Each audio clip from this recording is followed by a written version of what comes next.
Hello aunty, এই চারা গাছগুলোর দাম কত? এক্সকিউজ মি, তোমার কি আমাকে দেখে আন্টি মনে হচ্ছে? তোমাকে আন্টির মতন দেখতে লাগছে তাই আন্টি বলছি। বেশি না বকে এই গাছের চারার দাম কত বলো। আচ্ছা, তোমাকে না খুব চেনা চেনা মনে হচ্ছে। তুমি আমাকে কি করে চিনলে? তুমি পূজা না? তুমি আমার নাম জানলে কি করে? পূজা, আমি তোর কলেজ ফ্রেন্ড পিঙ্কি, মনে পড়ছে না তোর? পিঙ্কি? না, আমার তো মনে পড়ছে না। আরে তোর মনে পড়ছে না? আমরা একসাথে ক্লাসে বসতাম, একসঙ্গে টিফিন খেতাম, মনে পড়ছে না তোর?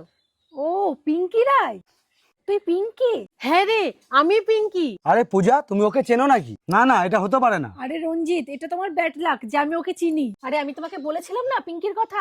ও অনেক বড় বড় কথা বলতো, অনেক বড় বড় ভাষণ দিত। ও বলতো আমি বিদেশে যেতে চাই, আর এখন ওর অবস্থা দেখো, পুরো আন্টির মতো। যাক, ভালোই হলো, চেনাশোনা মানুষ পেয়ে গেলাম। এখন একটু কম সম করেও নিয়ে নেবে। এই বল, তোর এই গাছের দাম কত? আমার স্ত্রী তোমাকে ভুল ভাবছে না, ও ঠিকই ভাবছে। তোমাকে নিয়ে অনেক ভুল ভাবনা ছিল। ও ভেবেছিল জীবনে তুমি অনেক কিছু করতে পারবে, তো আজকে পুরোটাই পরিষ্কার হয়ে গেল। যা বলেছ রঞ্জিত, ও আমাকে অনেক মিথ্যা কথা বলতো। শুধু আমাকে না, আমাদের কলেজের সবাইকে মিথ্যা কথা বলতো। আরও এটাও বলতো ও নাকি দেশের জন্য অনেক কিছু করবে।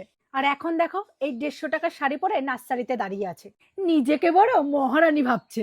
পূজা, তুই আমার কতদিনের বান্ধবী, কতদিন পর তোর সাথে দেখা হলো, আর তুই আমার সাথে এরকম ব্যবহার করছিস? আর আমি একটা শাড়ি পরে আছি বলে তুই আমাকে আন্টি বলছিস? ও হ্যালো, তোর ওই পুরোনো যুগ ছেড়ে দে। এটা না 2026 চলছে, আর 2026-এ দাঁড়িয়ে আন্টির মতন শাড়ি কে পরে? আমি আর তুই একই কলেজে পড়তাম, আর আজ তোর ড্রেস দেখ আর আমার ড্রেস দেখ। তুই একটা শাড়ি পরে আছিস, আর কত বাজে লাগছে তোকে। ঠিক বলেছো পূজা, গাইয়া কোথাকার। আর তুমিই বা ওর সাথে কেন তর্ক করছো? আর তুমি ওইদিকে গাড়িটা দেখতে পাচ্ছ, ওর দাম 20 লাখ টাকা। তোমার ওই নার্সারি বিক্রি করে অত টাকা হবে না। তুমি জানো আমার স্যালারি কত?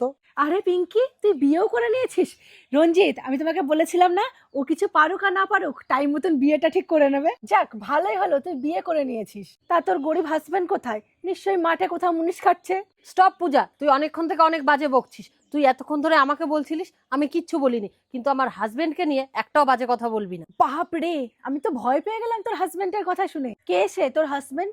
ডাক তাকে, আমিও দেখি। কে সে? তোকে একা একা ছেড়ে দিয়েছে?